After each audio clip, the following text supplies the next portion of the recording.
contertulios, que son Juan Manuel Santos Herrera y Carlos Benítez Izquierdo. Perdón porque te llamé otra cosa, aunque es un apellido de tu familia, ¿no? Sí, sí, sí. Entonces, nada, muy brevemente, porque ellos ya tendrán oportunidad de contarnos lo que se dedica cada uno y demás, pero Juan Manuel es fundamentalmente diseñador gráfico, te has dedicado a santacrucero y te has dedicado sobre todo profesionalmente a la señalética, a la imagen corporativa, a hacer exposiciones, que de eso hemos sido testigos, ¿no? De las exposiciones que has hecho, incluso con algún italiano y demás. O sea que bueno, que su línea va por ahí. Y luego Carlos, bueno, es también santacrucero, es historiador, licenciado en Historia y archivero. Y bueno, pues también su trabajo se ha dedicado en esa línea también a la gestión documental, a los archivos, y es también poseedor de un importante fondo, lo tengo que decir, un importante fondo gráfico, que es su pasión, que no es su profesión, es su pasión, pero como siempre decimos, la pasión siempre puede más que la profesión, porque al final es lo que haces por las noches, ¿no? Cuando estás en casa. Entonces hoy simplemente nos va a dar una charlita Carlos, va a hablarnos de Santa Cruz anteayer, que es el título que has elegido, una cosita corta, y ya el miércoles que viene, o en otra fecha que acordemos ahora, pues ya Juan Manuel nos explicará cosas suyas de lo que él domina, ¿no? Bueno, yo les voy a poner la insignia tertuliana, ahora que tenemos ya de sobra, si consigo abrir la bolsita, y así ya Juanma. Bueno, yo a los tertulianos ya los iréis conociendo a todos. ¿Hacia de lado o hacia de lado para abajo? Sí, sí. Ajá.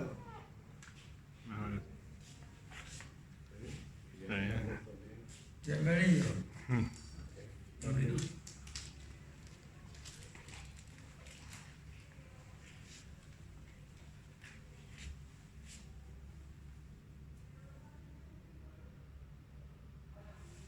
Eso es como cuando en la repite toca poner una medalla a alguien, ¿no? Eso en general sabe muchísimo lo complicado que es. Pues nada.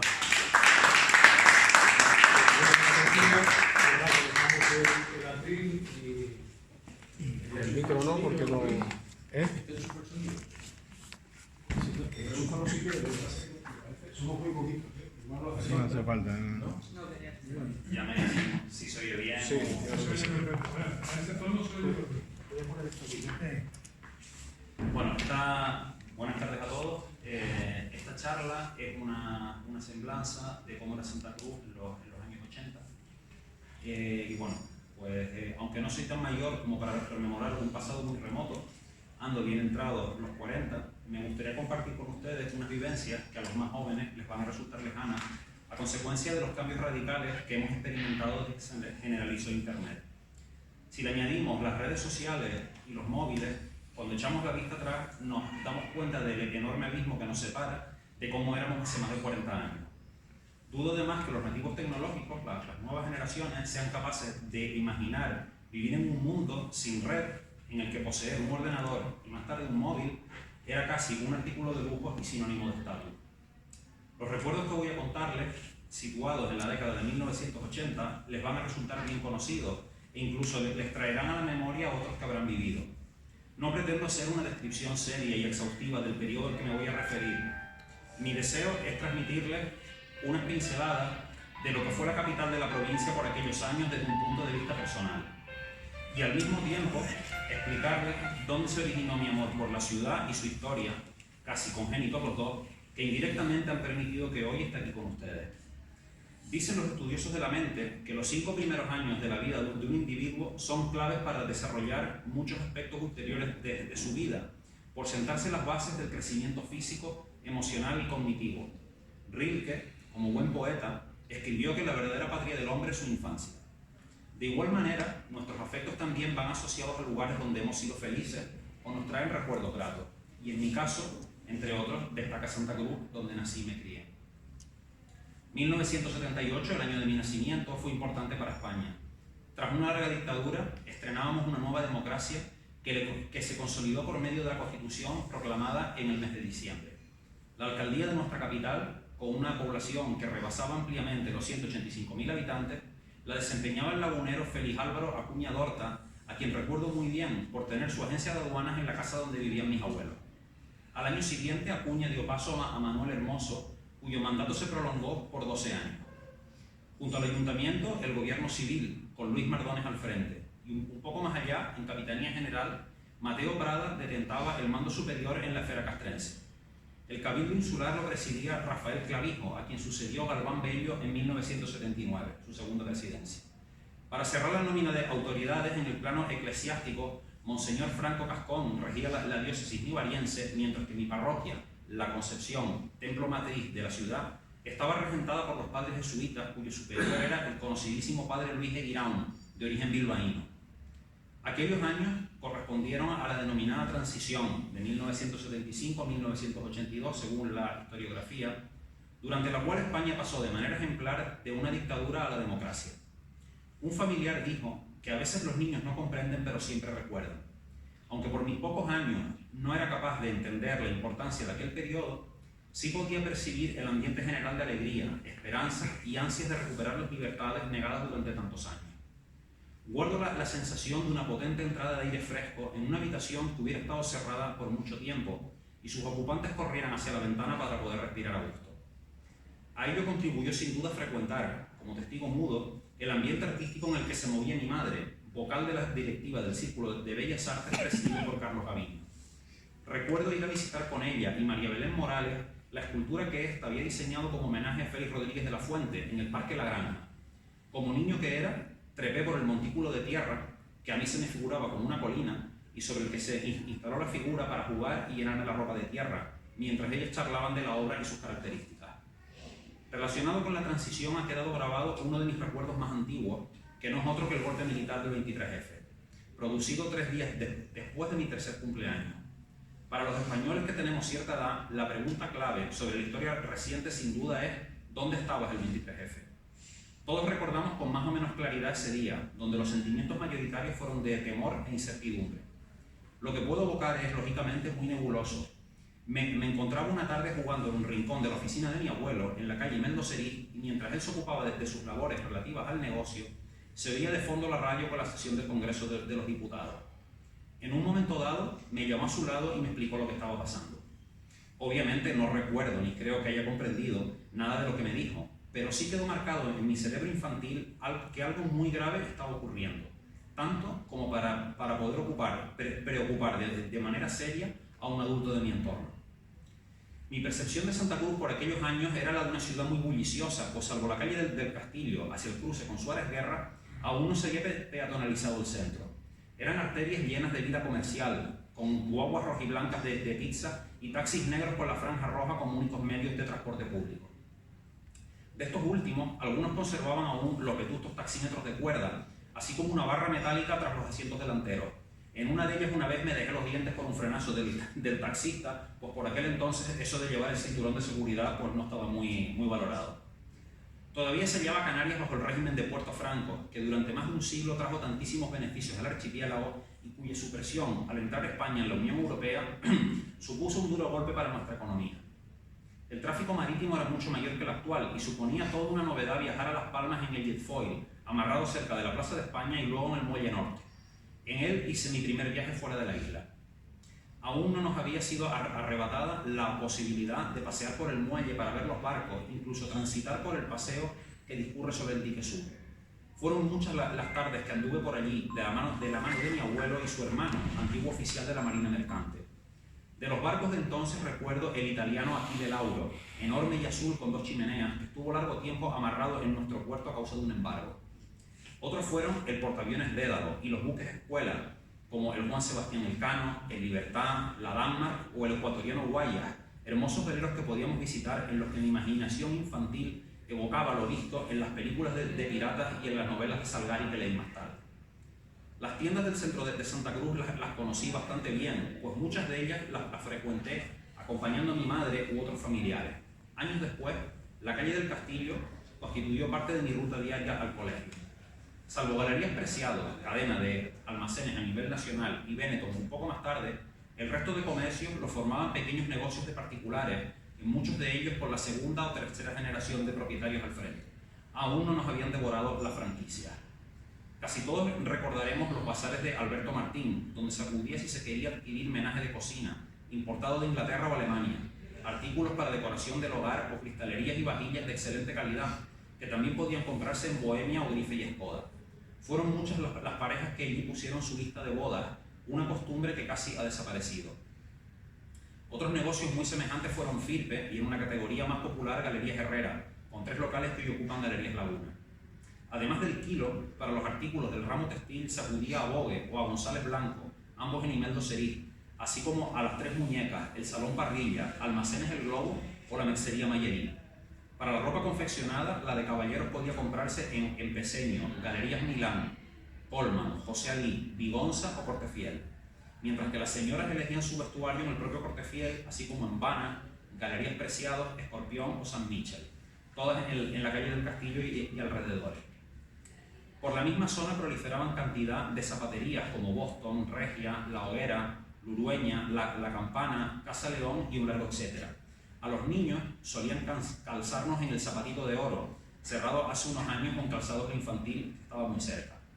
De jugueterías recuerdo en primer lugar la Casa Portuguesa, fundada por el madeirense Jorge da Silva y entonces en manos de sus 3 hijos. Con todos ellos mi familia mantenía una amistad antigua. Me viene a la mente el local, abarrotado de juguetes como puzzles, trenes eléctricos, maquetas o coches ingleses de la marca Matchbox. Más tarde se pusieron de moda los artículos conocidos como las bromas chinas, de los cuales compré unos cuantos para mi diversión. Otra juguetería fue el Palacio de los Juguetes, en la calle del Castillo y con sucursal en Nicolás Estebanes. Junto al primer local se encontraba el Bazar Colón, de artículos del hogar, en cuyo escaparate colocaban en Navidades un negrito autómata, vestido con una levita de paño rojo, pantalones verdes y sombrero de copa. ¿Cuántas veces me paré un buen rato a observar al muñeco que atraía la atención de los viandantes dando golpecitos en el cristal con el zapato? Arbelo y Galerías Preciados fueron las restantes jugueterías de la zona. Esta última, a mediados de los 80 y para la campaña navideña, comenzó a sacar catálogos de juguetes a todo color. Aquello fue una gran novedad y yo siempre trataba de hacerme con uno que no lo conseguía. Tampoco puedo dejar de mencionar los comercios regentados por indios, todos ellos en torno a las calles del Castillo, San José y la Plaza de la Candelaria. En su mayoría dedicados a la venta de artículos tecnológicos como calculadoras, transistores, radiocassettes, cámaras de fotos, relojes, de ahí salió el primero que tuve, y para los niños pequeños juguetes como coches teledirigidos o robots a pila, pero sobre todo aparatos de videojuegos, las conocidas maquinitas de Nintendo, y ya más tarde llegaron las Game Boy y PlayStation, pero me encontraron talluditos y con otros intereses. Hay que decir que estos negocios, llamados genéricamente los indios, comenzaron su aparición en Santa Cruz a finales del siglo XIX, en manos de familias como Dialdas o Chanray. Por aquellos años se encargaban de importar artículos orientales denominados chinerías, esto es, porcelana y cerámica, abanicos, marfiles, mantones de Manila, cajitas de sándalo talladas, kimonos, etc. Me contaba mi abuela paterna que en su juventud ir a comprar con su madre a estas tiendas le resultaba muy divertido, produciéndose el siguiente ritual de manera casi invariable. Las hacían pasar al interior del establecimiento, donde les ofrecían tomar asiento y una taza de té. Entonces comenzaba el desfile de toda clase de mercaderías y por parte de ellas el obligado regateo, mientras los vendedores pronunciaban la consabida frase: tú ofreces, yo dar barato. Muchos años más tarde, cuando mi abuela fue ya anciana y aquellas tiendas estaban en manos de los hijos o los nietos de los que ella había conocido, se le hacía muy difícil entender cómo no aceptaban la técnica del regateo, que habían practicado sus mayores de forma casi preceptiva. Los indios que yo conocí, además de Dialdas y Chanray, fueron Tabore, Virginia, Orly, Dalamal, Chelson, Rehuachán o De Vitol, entre otros. Varios de ellos añadieron caracteres cirílicos a los rótulos de sus tiendas cuando empezó la perestroika en la URSS y a Santa Cruz llegaron muchos rusos. Pero sin duda el establecimiento que a mi modo de ver destacó sobre los demás fue Maya, propiedad de la familia Barwani e inaugurado por todo lo alto en junio de 1984 en un edificio de varias plantas construido ex profeso a modo de grandes almacenes donde se podían adquirir relojes, artículos de moda, perfumería o fotografía y electrónica. Como niño, la novedad que más me impactó fue el circuito cerrado de cámaras de televisión, cuya centralita, dotada de múltiples monitores, me paraba a observar desde la ventana que se abría a las escaleras del establecimiento cerrado hoy hace 10 años. España ha sido un país en el que tradicionalmente no han faltado tabernas, bares y cafeterías, y nuestra capital no fue una excepción. Sin embargo, en la época de la que les hablo, no abundaban tanto como hoy, por increíble que parezca.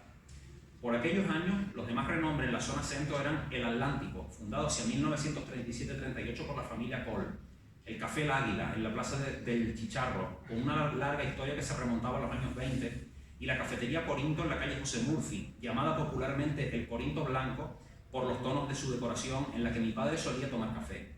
Este negocio era propiedad de Federico Rodríguez, veterano en el sector de la hostelería, que había heredado de un tío el célebre Café La Peña. La esposa de Federico estableció en el edificio vitalicio la peluquería Isa, muy famosa entre las señoras de entonces. Una zona de ocio nocturno y de cafeterías con terraza era la Avenida de Naga.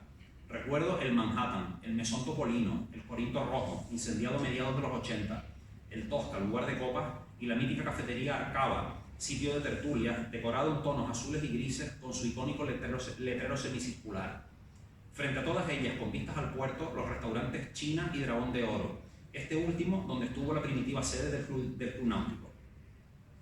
Consciente de que dejo muchísimos bares y cafeterías en el tintero, mencionaré el Imperial, que aún sobrevive junto al veterano Aurora, el Bar Retama, con su característica ensaladilla próximo a la Plaza Militar, el Cervantes, frente al Teatro Guimerá, regentado por Carlos Maestro y cerrado en 2009, la cafetería Orche en Robaina, lugar de reunión muy chic durante años, y por último el Platillo Volante, sitio de recalada de los carnavaleros, como la cafetería El Combate. En cuanto a los restaurantes de mayor categoría, no llegué a conocer el Gambrinus ni el Sotomayor, evocados en mi casa con nostalgia, pero sí la Riviera, en la parte baja de la Rambla, con su interior en tonos verdes, lugar de reunión de políticos y constructores. El Ainara, de comida vasca, vinculado al Club Financiero, fundado en 1984 y situado en lo alto del edificio Olimpo, con una panorámica impresionante a la Plaza de España y Bahía de Santa Cruz. Por su parte, Joaquín Feria, farmacéutico aficionado a la buena mesa, era el propietario de la Oca, en un semisótano de la calle O'Donnell. Completan la relación el Coto de Antonio, cercano a la Plaza de Toros y el Hotel Mensei, donde además se podían tomar copas en su terraza con vistas al jardín. Aunque desprovistos del lujo de los anteriores, eran conocidos por su buena cocina el Mesón Castellano, Los Troncos, La Estancia o el Don Pelayo. Fue mi familia aficionada a la lectura. Entre los libros de mi padre se encontraban La historia de Santa Cruz de Alejandro Sioranescu, La conquista de Tenerife de Romeu de Armas, las obras clásicas de la bibliografía canaria, y reimpresas por Ediciones Goya, cuyos talleres estaban en la calle de La Palma, así como diversas publicaciones del Aula de Cultura de Tenerife y la Caja General de Ahorro. De adolescente, fueron mis primeras lecturas sobre la historia y el arte de nuestra tierra. En mi casa, los libros se adquirían en Goya y Goitec, ambas en la calle Pérez Galdós y propiedad de Julio García Monclús. En la Casa del Libro, en Cruz Verde, pero sobre todo en la isla, anteriormente llamada Rexach, al principio de la calle Robaina. Esta librería era propiedad de Juan Selig, aunque había sido fundada por su padre. Se puede decir que el dueño y sus empleados, vaya un cariñoso recuerdo para Hualquilla y Miguel, me vieron crecer. Tras muchos años, con varias sucursales en la ciudad, se trasladaron a la calle Meldo Cerí, para lamentablemente cerrar en 2019 ya en manos de la tercera generación. Cuando se trataba de comprar cuadernos, lápices, cartulinas, había que presentarse en la papelería Nivaria, con su fachada de azulejos publicitarios, en la Mercantil, propiedad de Paco Fernández, amigo de mi padre, o en Yolca, frente a la Plaza del Príncipe y regentada por don Alejandro Martínez. Tampoco podemos olvidar en la parte alta de la calle del Castillo las papelerías Universal de la familia Soria, el Atlas y la Prensa, fundada a comienzos del siglo XX por don Francisco Martínez Viera, alcalde con la República y auténtico cronista de Santa Cruz. Para artículos más especializados o los relativos al dibujo técnico y la pintura, lo adecuado era visitar Madrid-París, Fabego y posteriormente Plumier. Por aquellos años en Santa Cruz todavía se podían encontrar pequeñas tiendas, incluso las tradicionales ventas de comestibles. De estas en mi barrio había que acudir a Casa de Hilda, en Candelaria con Santo Domingo, que hacía 3 veces la cuenta antes de cobrarte, a la de Adelio, un poco más abajo, a la venta del Toro o a la del Pino, propiedad de una señora llamada María. Si de comprar fruta se trataba, lo adecuado era visitar el establecimiento de Mercedes y Gaspar, frente a la antigua Recoba, o la frutería de Diego y Felisa, en lo bajo de la casona de don Fernando Suárez, que atesoraba una valiosa colección de porcelana antigua. En la categoría superior se encontraban los supermercados, diminutos si los comparamos con los actuales. Recuerdo La Cadena, en la calle Valentín Sanz, Rialto, en Suárez Guerra, y Canaima, en Castillo con San Lucas. Otros negocios y talleres de la zona eran las zapaterías El Cañón y la de Maestro Recaredo, la relojería Roja, que acumulaba en una vitrina multitud de relojes no retirados por los clientes a través de los años, las barberías de Maestro Aurelio, de Luis en la calle Candelaria, el Salón Madrid con su mobiliario modernista y la de Lazo en Cruz Verde. En la antigua calle del Sol también hubo comercios tradicionales. la panadería de Rumeu con horno de leña, la ferretería El Candado, la cerrajería Díez Trujillo, donde hacían copias de toda clase de llaves, y por supuesto el taller de Don Sisto Funes, oscuro tabuco de donde salían primorosos trabajos de latonería que casi podían considerarse obras de arte. También deseo mencionar dos oficios ya desaparecidos: los betuneros, quienes ejercían su labor por la zona de la Alameda, y los vendedores de periódicos, que voceaban por las calles su mercancía con un buen montón colgado al costado. De mi amor por la historia de Santa Cruz señalo como principales responsables a mi abuelo Carlos y a su hermano, mi tío Lorenzo. De la mano del primero recorrí infinidad de veces las calles y plazas de la ciudad, mientras él, ataviado impecablemente de traje y corbata, con su voz grave y pausada, me iba relatando sus recuerdos o los que le habían transmitido sus mayores. A mí, que fui un niño bastante imaginativo, aquello me transportaba a un tiempo tan lejano como podía serlo la guerra franco-prusiana o la voladura del Maine en el puerto de La Habana. Me sobrecogía pasar por la plaza de la Candelaria, de la Constitución, decía mi abuelo, e imaginarme a ese señor tan serio como un jovencito que corría asustado a refugiarse del tiroteo producido el 18 de julio de 1936 y que le había sorprendido en la terraza del Café La Peña, donde departía alegremente con unos amigos. O figurarme el puente del Cabo hecho en madera, tal como me dijo que lo había visto mi bisabuelo en su niñez. Ya en mi adolescencia, entre otras muchas anécdotas, mi tío Lorenzo me relató aquella en la que su abuelo, Lorenzo Filpe, le había arrojado al suelo el retrato en miniatura de Isabel II que su amigo, Imeldo Serí, le había mostrado muy ufano por ser obsequio de la soberana con la frase: Imeldo, putas en esta casa no quiero. Desde edad muy temprana me fue narrada la efeméride más importante, junto con su fundación, de la historia de Santa Cruz, la victoria sobre el almirante Nelson. Como todos los niños de entonces, visité los cañones en el fuerte de Paso Alto, trepé al Tigre y me senté horcajada sobre él, faltó hacerme la clásica foto. Y ahí aprendí de labios de mi padre el significado de la palabra cureña. Los sábados por la tarde asistía a misa en la Concepción con mis abuelos. Al terminar, visitaba la capilla de Santiago, patrón de la ciudad, y observaba aquellas vetustas banderas guardadas en vitrinas de caoba, mientras me explicaban que algunas de ellas se las habíamos arrebatado a los ingleses durante aquella fatídica jornada. Junto a ellas, la sepultura del general Gutiérrez, responsable militar de la plaza en esa fecha. También me llevaban a ver la Cruz de la Conquista en la capilla del Corazón de Jesús, que procesionaba en el aniversario de la fundación de la ciudad, junto al pendón con el escudo, una de las recompensas que nos otorgó Carlos IV por la victoria sobre el inglés. Siempre me ha parecido muy interesante cómo Santa Cruz aprovechó la victoria sobre Nelson para dar un hábil espaldarazo que le permitió situarse a la cabeza del archipiélago, en detrimento de las poblaciones de La Laguna, Las Palmas y Santa Cruz de la Palma, que tradicionalmente habían ostentado el liderazgo y daban a nuestra ciudad el remoquete de la intrusa, quedando así sembrada la discordia del pleito insular. En Semana Santa, buena parte de las procesiones pasaban bajo la casa de mis abuelos, y para mí era todo un entretenimiento verlas desde el balcón mientras me explicaban qué representaba cada uno de los pasos.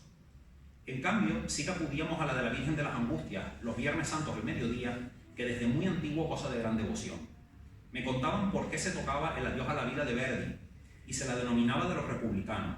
Y una anécdota que siempre me impactó: don José Suárez Guerra, republicano y ateo reconocido, cuando pasaba la procesión delante de su casa en la plaza de San Francisco, salía a presentar sus respetos a la imagen porque, decía mi abuelo Carlos, era ante todo un caballero. Durante las fiestas de mayo, además de contemplar la procesión de la Cruz y visitar la feria de plantas y libros en el parque, mis familiares me referían una antigua costumbre, consistente en erigir pequeños altares a la Cruz en los hogares chicharreros. Ante ellos se rezaban unas oraciones antiquísimas que aprendí de sus labios y no he vuelto a oír jamás. Decían algunas de mis tías que la Cruz era muy milagrosa y concedía muchos favores, pero tenía como contrapartida ser muy vengativa si se le dejaba de hacer el altar en su día, provocando toda clase de desgracia sobre aquellos que cometieran tal descuido. Al oír estas cosas, como niño que era, me imaginaba la Cruz lanzando rayos, como las películas de ciencia ficción, sobre aquellos desventurados que caían al suelo fulminados por la ira divina. Concluyo este manojo de recuerdos con la otra fiesta santacrucera, los carnavales. En aquellos años, para mí se limitaban a ponerme el disfraz, salir a la calle para visitar a algunos parientes y que me vieran de esa guisa. Si venía el caso, tocaba hacerme alguna foto. Se completaban los festejos yendo a ver las actuaciones de la Ni Fu Ni Fa y los fregolinos en la Plaza del Príncipe, y el desfile de coches antiguos el domingo de piñata. Entonces los carnavales no estaban tan masificados como hoy, aunque empezaron a cobrar fuerza cuando Manuel Hermoso decidió hacer los macroescenarios en la Plaza de España siendo el primero de ellos el de 1987 que evocaba la antigua Roma. Lo que les he contado, unido a lo que me ha transmitido mi familia, muy vinculada a Santa Cruz, y al haber heredado una modesta biblioteca y archivo que he procurado aumentar, hicieron despertar mi vocación por el pasado y la historia. Es así como se comprende el origen de mi afecto hacia nuestra capital. Y como de casta le viene al galgo, deseo mencionar aquí la figura de mi abuelo materno, Francisco José Izquierdo de la Rosa. No lo conocí por haber fallecido prematuramente, pero lo he sentido muy cercano por dos razones. La primera, por haberme transmitido su recuerdo de manera muy detallada, sus familiares más allegados. Y en segundo lugar, por haber tenido la fortuna de heredar su documentación personal. Defensor sempiterno de Santa Cruz, abogaba por su fusión con La Laguna al objeto de conseguir una gran urbe. En 1970 ocupó el cargo de secretario de la Comisión del Monumento a José Murphy, al que admiraba por su ideología liberal y por haber logrado la capitalidad de Santa Cruz. Marcos Guimerá, notario y historiador y único superviviente de la comisión en 2003, cuando logró su objetivo, le dedicó unas palabras en la introducción de su monografía sobre el patricio tinerfeño. El alcalde García Sanabria era el otro gran personaje que despertaba la admiración de mi abuelo Francisco, quien durante el entierro multitudinario del edil en 1935 cargó con su ataúd unos breves instantes. Esa fascinación por la personalidad de Sanabria, motivada por su honestidad, rectitud y las mejoras que logró para la ciudad, le llevó a ser el principal organizador del homenaje y traslado de sus restos al mausoleo, que en 1970 se erigió junto al cementerio de Santa Lastenia. Publicó algunos artículos en prensa, entre los que cabe destacar el que conmemoró el 30º aniversario del fallecimiento del alcalde, así como el titulado Los Leones de la Epopeya, aparecido en el día, el 23 de julio de 1967, acerca de la derrota de los británicos en 1797. Podría seguir contando más batallitas, pero una norma que procuro observar es la de no aburrir al público, y si lo hago, que dure el tormento lo menos posible. Solo me queda dedicar esta charla a la memoria de aquellos familiares que me enseñaron el amor por Santa Cruz, a mis padres, que han sabido transmitirme la honestidad y la rectitud como guías en la vida, a Ágata, por su complicidad y paciencia en soportar las horas que dedico a mis investigaciones, a mis amigos, por todos los momentos compartidos, su apoyo en las malas rachas y en mi labor historiadora, a los componentes de esta tertulia, por considerarme adecuado para formar parte de ella, y en especial a mi amigo Carlos Payés, que tuvo la gentileza de proponerme, y a ustedes, señoras y señores, por venir. Muchas gracias.